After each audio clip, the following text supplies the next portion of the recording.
Hi, everyone. Thanks for checking out the Safe Travels podcast. My name is Joey. Today, we are in Eastern Oregon at John Day Fossil Beds National Monument. This is our second and final episode at this fantastic park, and I have the absolute pleasure of being joined by Fossil Preparator and Lab Manager Jennifer Cavin. In our conversation together, we talk all about fossil preparation, but we also uncover why preparators are the unsung heroes in paleontology.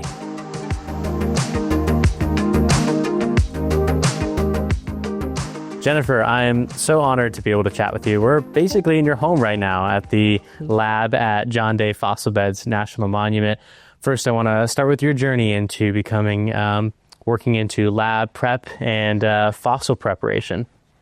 Yeah, it's very different from where I started. I grew up in Illinois, and as a high school student, I was into music and theater, and so I went on to be a music major and theater minor.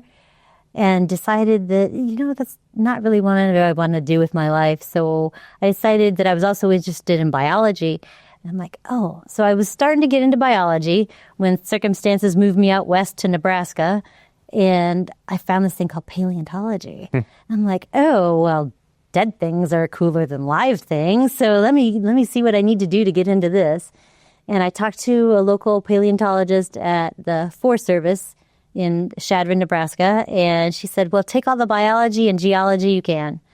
So I went to Chadron State College and I started a biology degree, and I went to the geologist that was newly hired there, and I said, hey, I want to become a paleontologist. What can you tell me about that?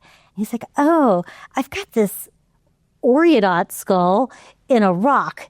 Why don't you come look at it? And he's like, if you want, you can try to get that out. He's like, I don't have any tools, but, here's a screwdriver. So once I started that, trying to reveal this fossil, this 30 million year old fossil, I'm like, this is it. I don't want to do anything else ever. That's amazing. So you always had the notion that things are cooler than alive things. Things are cooler. Why do you feel that way? They're easier to study. They don't run away. Yeah. My patients have been dead for 30 million years, so I can't really hurt them. And do you like what they teach you about what we see today? Yeah, the reason I really wanted to get into biology, and this is probably more, is that I was interested in how things came about. What was the evolution? How did we get where we are today? So studying paleontology just was a natural kind of segue for me. So you started working in paleontology. Obviously, today you're here at John Day Fossil Beds studying mammals. Have you always been studying mammals, or what has your journey been like through paleontology? No, I haven't always studied mammals. When I first got out of school, the only jobs I could find were in dinosaurs, which is most people's dream jobs. But I'd always been interested in extant living animals. And so I wanted to see, how did they change through time? What is the evolution of an animal? What features change to reflect the environment that they're in now? And that's just kind of what got me interested in it. So I eventually get to work on mammals, and that makes me happy. Based on your research that you've done throughout your career, is there an animal today that is living, that is not dead? I know you prefer the dead things, but that is living that you, I don't want to say idolize, but admire based on how they've evolved throughout time? Well, my favorite animal happens to be actually a really important one for John Day Fossil Beds. My favorite animal is a dog. And we have a great variety of dogs at John Day Fossil Beds that filled several niches in the environment. We have dogs the size of raccoons that filled sort of that niche and were climbing up in the trees. And then we have like the bone-crushing dogs that were a little bit bigger, and everything in between. So I think it's a really important species to see change through the environment. And they just happen to be my favorite. You've been here for some time as the lab manager and the fossil preparator. So what exactly do you do in your role here at John Day? That's great. My official title is museum specialist, but I think of myself more as a fossil preparator, and just now I'm the lab manager. I always say that I'm a paleontologist who specializes in fossil preparation, because there's a lot more to it than just cleaning the rock off the bone. As preparators, we don't just clean the bones, but we kind of preserve the scientific information that was held in those rocks and those specimens for millions of years. So I feel like preparation is kind of the cornerstone. Absolutely. And I would go as far as to say as preparators are one of the unsung heroes of paleontology and all the work that you do to reveal these fossils. What's the discrepancy between being out in the field and doing field work versus being in the lab and focusing right here at your workstation? So when you're out in the field, it's more of a course thing. You're out there, you're finding the fossils. You want to get them out of the field as quickly as you can. And so a lot of times we'll package a whole bunch of rock and fossil up together in what's called a plaster jacket. And then it comes back here to the lab, and I can open that and then use much finer scale tools to unveil the fossils. So most of your time is spent in here rather than out in the field? Yeah, most of my time is in here. I think they say that for every hour you spend in the field, it can be 10 hours in the lab. I think it probably even more than that, but yeah. What determines whether or not a fossil that you're preparing takes a day, a week, or months at a time? Why is there such discrepancy in how long prep can take on a certain fossil? There's a wide variety of reasons. Size is one thing, although a specimen this small could take just as much time as something big. It's how delicate is the fossil, how hard is the matrix, the rock that it's in, what kind of tools are you going to have to use to get that out of the rock. And it all varies on time. When people want me to say, oh, well, how long is it going to take you? I don't know, because every specimen is unique and it comes with unique challenges, and you don't always know what you're going to run into. What are some of those tools that you spend the most time with? The tool I use the most is actually this one. It's called an air scribe, and it's a little pneumatic sort of jackhammer thing. And the rock here at John Day Fossil Beds is pretty hard. And so if you're trying to use these little tools, hand tools, it can take too much pressure to do it. So the air scribe is the tool that I use the most. What about the air scribe makes it effective? How does it work to remove the rock around these fossils? Do you want to see it? Absolutely, yeah, that'd be awesome. In fact, one of the things I like to do when we have classes come in here is have them actually feel what it's like to do the air scribe. So we have a rhinoceros tooth over here. Yeah. So I'm going to go over here. This shouldn't be any bone here. So, and you just turn it on.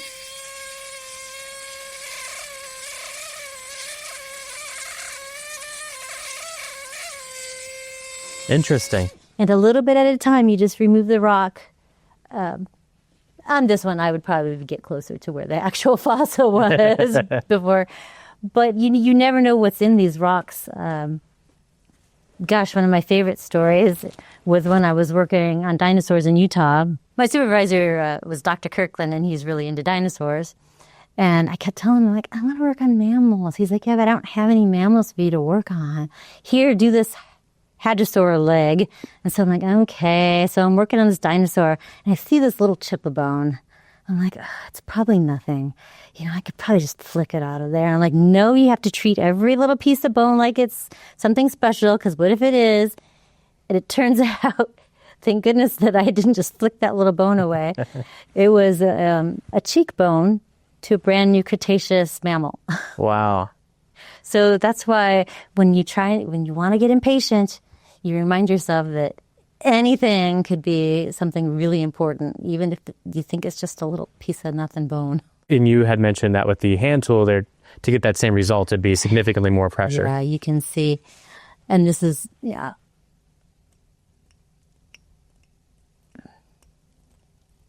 But I'm really pushing on this one. And what you really want to do when you're prepping fossils is let the tool do the work, because preparation has a lot of hazards, and one of the biggest one is repetitive stress injuries. I can't tell you how many times in my lifetime I've made this motion. Yeah. So that's something you really got to watch out for in the health and safety part of this. I was going to ask about that. There's rocks flying around. I assume you have to wear protective gear, glasses, or a mask. Yeah. And then, are injuries a part of fossil preparation? It is. There's a lot of different hazards. Usually I'm wearing a mask. I'm wearing noise-canceling headphones. And then I have several braces, one for my wrist and one for my elbow. So we're looking at hazards when it comes to respiration. The dust particles will fly in the air and you can breathe them in. You can get things such as silicosis or COPD. So we have these big suction tubes that kind of suck away the dust, and I wear an N95 mask.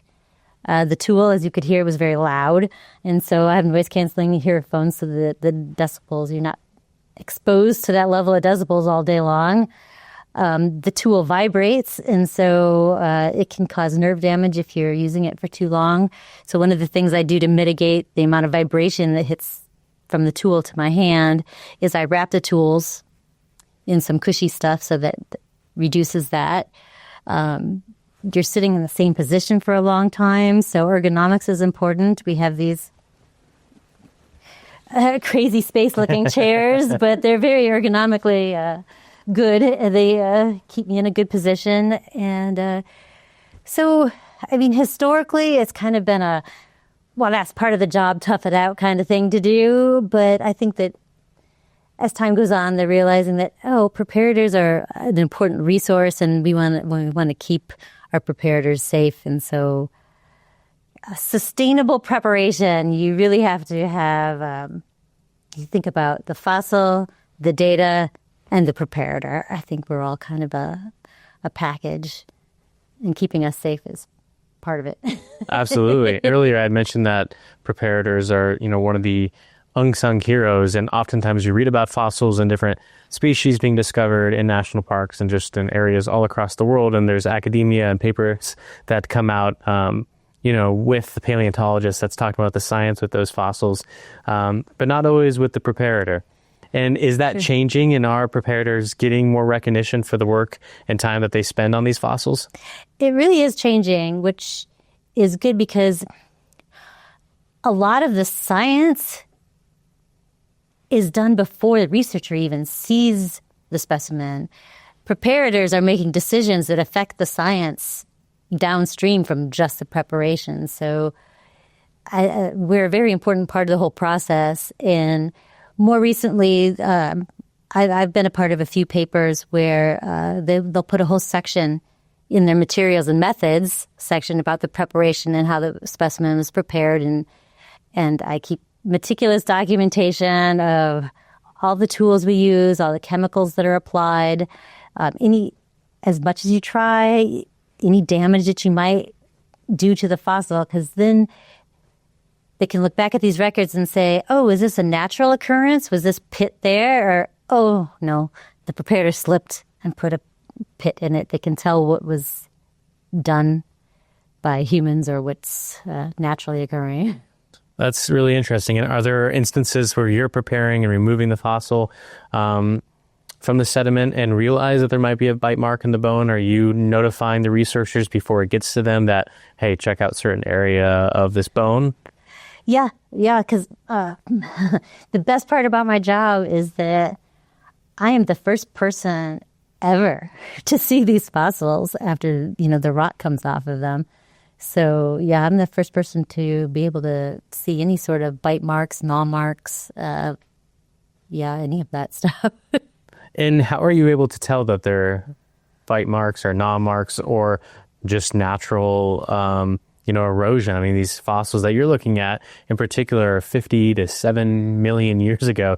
So is it difficult to tell whether it is something that happened out when this fossil or this creature was alive versus maybe just part of the erosion process? Maybe because I've been looking at it for over 20 years. But yeah, I don't know how to explain to someone how you can tell. I think I've just been looking at it so long that I can recognize it when I see it. And then I assume when you notify the researcher, then they concur with you, or you guys work together on determining, if it is a bite mark or something else. Yeah. Good prep is a collaborative kind of process with the researcher. So another thing that preparators really have to decide on is how much rock to remove and how much rock to leave. If you remove too much, you can destabilize the fossil, but if you don't remove enough, the researcher might not be able to see some of the areas they want to. So I tend to err on the side of don't remove it if you don't need to, but then I'll go, I'm done. And then the researcher might say, well, I kind of like to see more over here. Okay. And then I'll go and do a little more. And then I'll bring it back. Done. Oh, well, maybe a little more over here. So you had mentioned that during the process, you have to make certain decisions for the fossil and during the process. What are some of those decisions that you have to make when you're undergoing the preparation process? The amount of material removed is a big one. Know when to stop. I tend to err on the side of leaving more matrix than take it off, because later on, because preparators really have to kind of think about what's going to happen to this in the future, not just right now. And we're stabilizing it. And we're trying to keep it in as good a condition as we can for decades to come. So we have to think about, what are we using to consolidate this fossil? Is that treatment reversible? Because these fossils have been in the rocks for millions of years, and anything we do to take them out is changing them. And so we try to change them as little as possible. But reversibility is definitely key. Anything you do to it, technology changes, our knowledge changes, and what might be best practice now could be totally different in 10 years. And does the process in which you take, whether that's mechanical or chemical, play a role in that?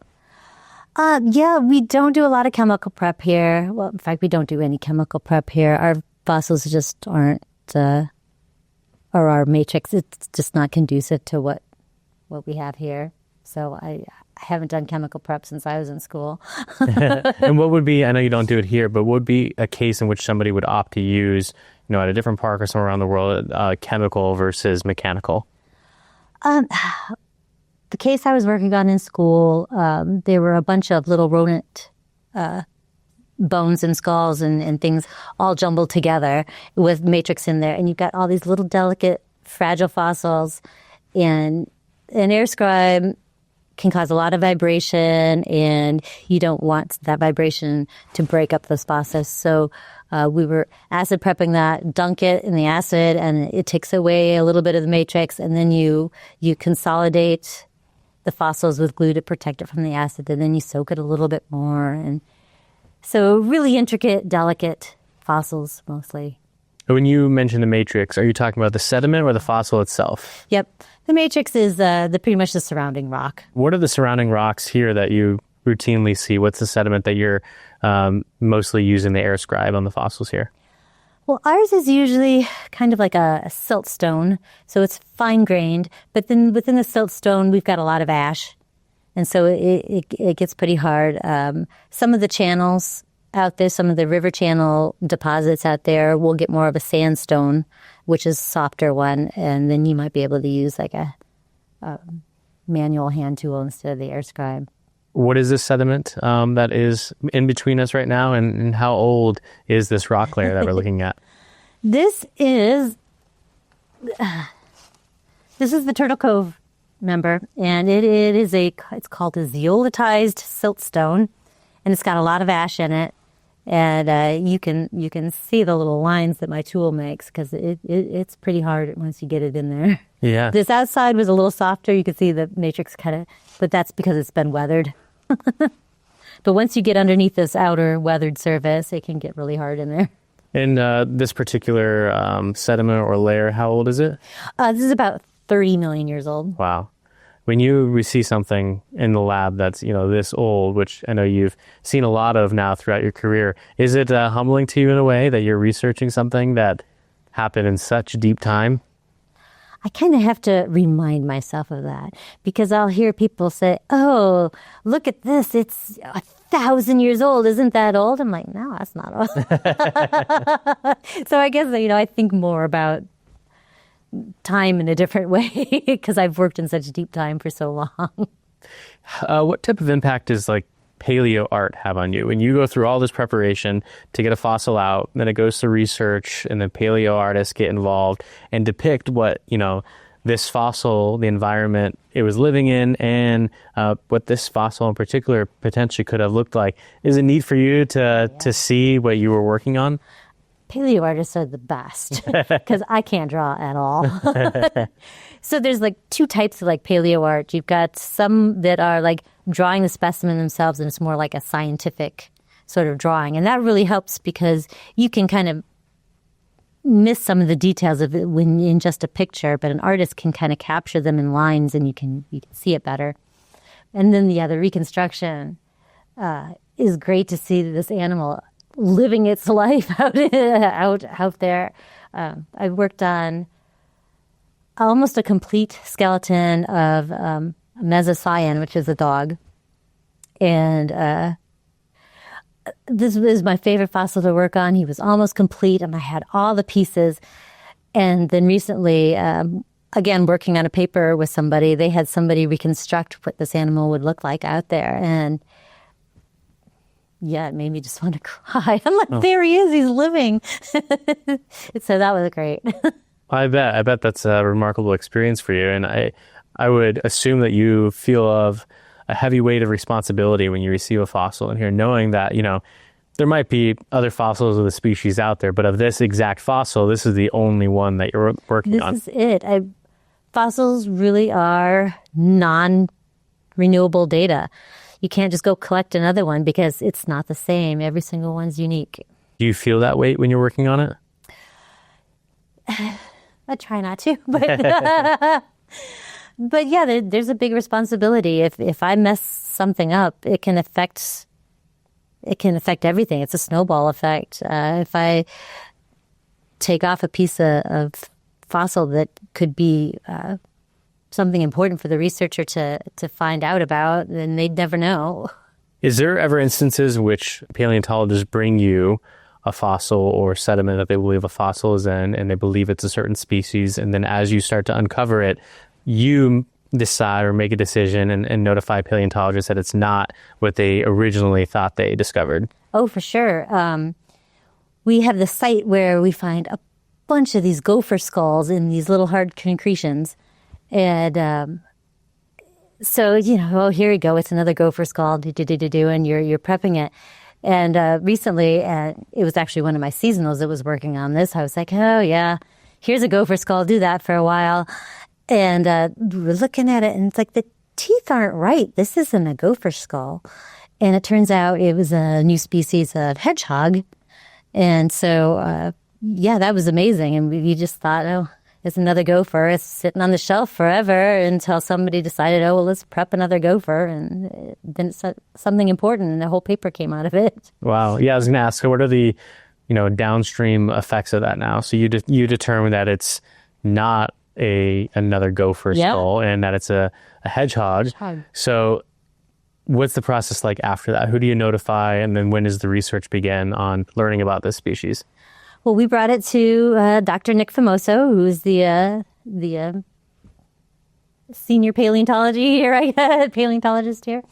And he's like, oh, this is really cool. Can you show me more of this? So I prepped out one of the jaws, but it's a very fragile fossil. And when you remove the rock is sometimes the only thing holding that fossil together. So the one jaw came off completely. And I was like, I don't feel comfortable taking the rock away from the other side of the jaw. I think it's also going to come off. And he's like, well, that's okay. We're going to CT scan it then. So we CT scanned it, and it turns out I learned a new skill. After he CT scanned it, there was a lot of still interference from all the rock that was around the other side of it. So I learned how to digital prep. And then I just removed the rock digitally in the computer. And that's really awesome because, again, anything you do physically to that specimen is changing it. So the best place to see it is while it's still in the rock, if you can. And are there instances in which you realize that and maybe in the moment know that you're taking away too much rock? And is there material that you can put in to replace that rock to make sure that the fossil stays stabilized in its matrix? Yeah, we use what's called polyvinyl acetate, which is basically a plastic dissolved in acetone.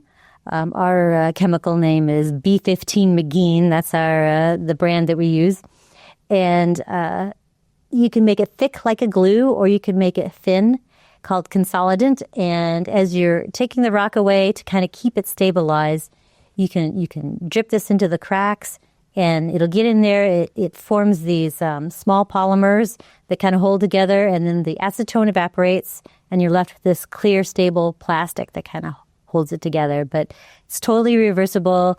Decades to come, you can resubmerge it in acetone or ethanol, and it'll come off. You mentioned Dr. Nick Famoso, who was on our previous episode, and we talked all about this tremendous park. But is it important for the prepper of these fossils to have a close relationship with the researcher that they're presenting these fossils to, and knowing what they want out of the fossils that are prepped? Yeah, it's a very important relationship because, again, I'm the first one seeing these things. I'm the first one. So knowing what they're going to want to see to make their decisions makes it a more streamlined process, because I can say, oh, he's going to want to see the teeth, and he's going to want to see these processes back here, but this area is kind of unstable, but that's not important for what he's looking at. So yeah, it's an important relationship to have good communication, and yeah. When you receive a fossil, is there a direction for you in terms of, we need you to prep this fossil for the case of being showcased in the museum versus we need you to prep this fossil for research? Is there different ways that you prep based on your understanding of how that fossil will be utilized? A lot of times the fossils I'm preparing are basically just going into storage. So prep for going into storage. I'll prep it enough to be able to identify what it is, and then if later research needs other stuff done, I can re-prepare stuff. If it's going out on display, I'll tend to prep a little more so that the public can see more of the fossil. In your paleontology and fossil prepping career, is there a moment that stands out to you on a fossil that you've prepped that has been researched a lot or is featured in papers, or something that you're just personally really proud of? I think I already talked about it, but yeah, the one that always stands out for me is the Cretaceous mammal, because he wasn't supposed to be there, and he was, and it actually ended up being an important fossil. They found some like it in China, and so they think that the breakup of Gondwanaland had actually pushed that back a few million years of when that happened. So it was important because you couldn't have the animal in China and the animal here and not have us still be connected. What's the longest time that you've ever spent on a fossil? The dog skeleton that I prepared, that was the entire dog skeleton, over the course of 5 years, I prepped it first for a previous person who was here, and they wanted to keep it together. So I prepped this entire dog skeleton in situ, which means that it stayed in the position it was when it was found out in the field. And so I prepped it all that way first. And then when Nick came in, he's like, it'd be really useful to have those out all the way out of the matrix. So then I prepped it again and took all of the bones out separately so that you could, examine the ends and everything. And it was over 1,000 hours in total to get that done. So how do you practice patience on something that takes over 1,000 hours to be able to come into the lab every day for months on end and work on the same fossil on the same environment? How are you able to have the mental fortitude to be able to do that? I think I'm lucky because fossil preparation is my happy place. There's not much else I'd rather be doing than just sitting here. It's very therapeutic. People tend to say, oh, isn't that tedious? And I'm like, no, it's very therapeutic. I come in, I listen to a podcast while I'm chipping away at the rock and thinking about what to do next. And it's like a big puzzle, and it's great. I was going to ask, you had mentioned that you wear noise-canceling headphones. I was going to ask if you listen to music or a podcast, or if you just listen to silence while you're prepping these. I have tried to just listen to the me all day long. I can't do it. So I'll listen to books or podcasts usually. Are they those podcasts or books? Are they aimed towards paleontology, or are they all over the map in terms of what you listen to? Not at all aimed towards paleontology. When you discover these species, do you do a lot of your own research on, what that species is? Or when you pass the fossil off to the researcher, do you like to get involved in that research, or do you kind of leave that up to them? I usually leave that up to them. I've gotten involved in a few things just because, things are interesting. But my job's mostly just to pass it along. Is there ever a time where you get a matrix in here that is believed to have a fossil or looks like a fossil on the surface, and you get in there and it's not anything? Yeah. So disappointing. I'm actually I'm working on some pieces out in the field. One of my seasonals found what looked like a rhinoceros limb bone. And so we made a jacket, and as we were trenching around the jacket, we kept finding more bone pieces. So we kept making the jacket bigger, and it ended up being a fairly big jacket. And we flipped it, and I've been taking the pieces out of there. And what I'm finding is a lot of these pieces, I'm working on them, and I'm so excited, and it ends up just being a little fragment of bone. So. You never know what you're going to get.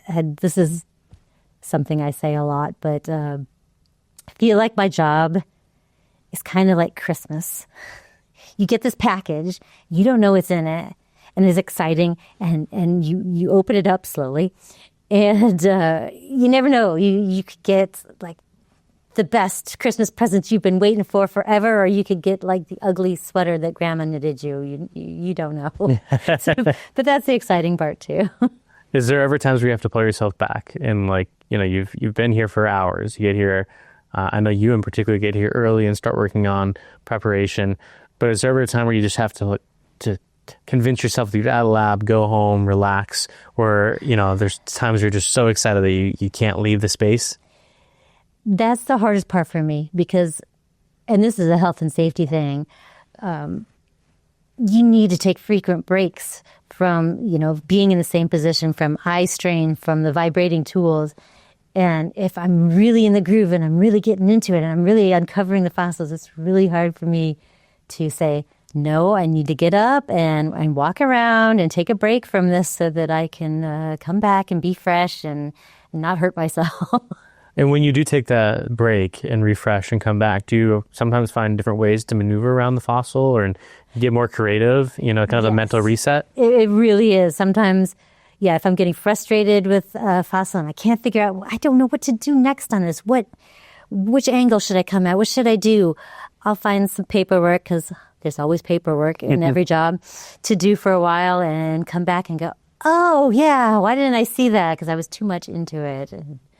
So, I've got some files that need to be filed right now. So is it kind of like a puzzle to you? Would you describe it more as a puzzle or building Legos in your work? I guess I've used the analogy that it's kind of like getting a 3D puzzle without a picture on the box. I guess that makes sense. Yeah. How about skin? Is that impossible to figure out from your work, or are you able to make inferences on skin based on, the armor of the structure of the skeleton? Yeah. Some places, like some of the dinosaur places, they actually get skin preserved. Here we don't get skin preserved. It's actually something that I've seen paleo artists do. They'll take the skeletal structure, then they'll put musculature onto that skeleton and then just kind of build it out as they're doing the art to it. But it's not something that I deal with. Adam Marsh, the paleontologist at Petrified Forest, one of my favorite comments from him. It was off camera, unfortunately, but I had asked him a similar question about skin. And he said, it's impossible to tell. So I always just tell the paleo artist to make them purple. Oh, yeah. With a few pink spots. Yeah. So here specifically, since you're out, finding and discovering the fossils, what are some of the units or areas within the 3 units here where you have a high success rate? When you go out of this area, you're going to go find something. Yeah. The Blue Basin and the 4E and the Sheep Rock, wherever you see kind of that green bluish rock is a lot of times where the fossils are. That's where our main concentration of the fossils are. And so a Oriodonts, I talked about that as being one of our most prolific animals out there, but also hypertragulids, which are these little things, they're like mouse deer. They're deers about the size of a house cat. And there's so many of them out there that I often tease with the field crew saying, no one can go home until everyone has found a hypertrag. You have to have such a trained eye to be able to recognize fossils out there. I've tried. I've gone in these areas and tried to look for fossils, and I cannot seem to do it. So how do you get such a trained eye? Is that just from experience from doing it for 25 years? I think so, because I remember going out like for the first time and going, is this fossil? Is this a fossil? Is this a fossil? And my professor saying, no, that's a rock. No, that's a rock. And now I'm doing the same thing. So I think it's just, you eventually kind of learn. Fossils, there's a different texture to them. And so it's just learning the different texture between a fossil and a rock. Yeah, a fossil will be more smooth, usually like a bone, than a rock will be.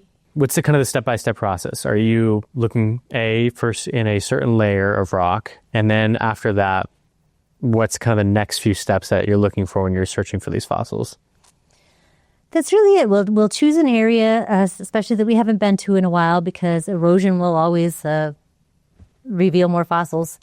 And we'll go out there, and sometimes we're crawling, and sometimes we're just walking really slowly, looking. And what you're looking for is just something that doesn't belong, something that looks different. And I still bend down and pick up a lot of rocks, but at least I can recognize that they're rocks now. And that's pretty much it. You walk along just looking for something different. And people think paleontology is about digging. You go out there and just dig. No, we go out and again, we let erosion do its job, and until we can actually see something on the surface, we won't just go out there and start digging in a layer and hope that we find a fossil. How important is it for folks that do want to go out and, look for something that doesn't belong and search for a fossil? How important is it for them to stay on trail, especially in a park like this that's so rich with fossils and, potentially unknowingly damaging these fossils if they are off trail?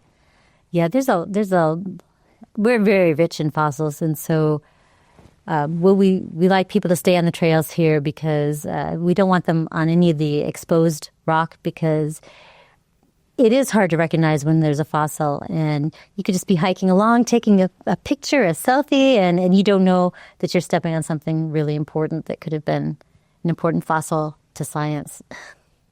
And does that hurt your heart knowing that could happen, that a fossil could be lost due to something like that? It does. Maybe I'm naive, but I don't feel like we get a lot of people out there doing that. I'm hoping that they, take ownership of the park and want to protect these resources as much as I do. But absolutely. And, to allow you to do your work and researchers to do their work on these fossils. But also, I think sometimes we forget about how important paleontology is and fossil preparation. I think you had mentioned dead things are cooler than alive things and learning about them.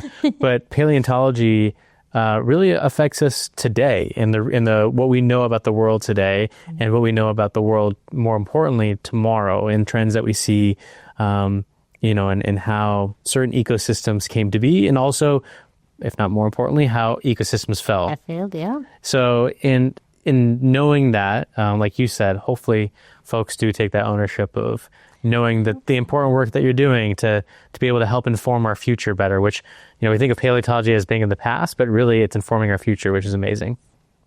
One thing because people don't think about preparation that much, and I think preparation is really the cornerstone of paleontology. Without it, you'd have a bunch of fossils and rocks.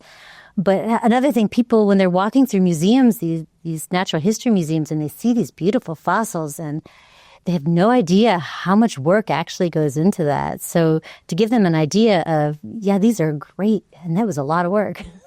Absolutely. And how about the amount of work? We talked about 1,000 hours on one fossil in particular for you. I know it could be even longer for that and some other fossils. Yeah. But what about the equipment and the amount of work it takes to bring a fossil into this lab when you find one out in the field and you jacket it, and then, these rocks are heavy. So how do you, what equipment or machinery do you have to use to be able to bring these things back into the lab? Well, good old manpower. Yeah, the jacket that we just brought in, it was very big, and that was a time trying to figure out how are we going to get this jacket from all the way out in the field back here. And a lot of times for these big jackets, we have a big net, a big cargo net. We get a bunch of people, we roll that jacket into the net, and we get 5 or 6 people around it and just manhandle that jacket out. We had a really big one on sheetrock once, and we were lucky enough to get some pilots who were looking for some training exercises, and they actually helicoptered one of our big jackets off a sheetrock once. Oh, wow. What's been the biggest fossil that you've had to prepare? Are there instances where the matrix is too large to put on this desk? And if that's the case, what do you do? Yeah, some of these bigger jackets, like the one I was talking about, maybe 400, 500 pounds.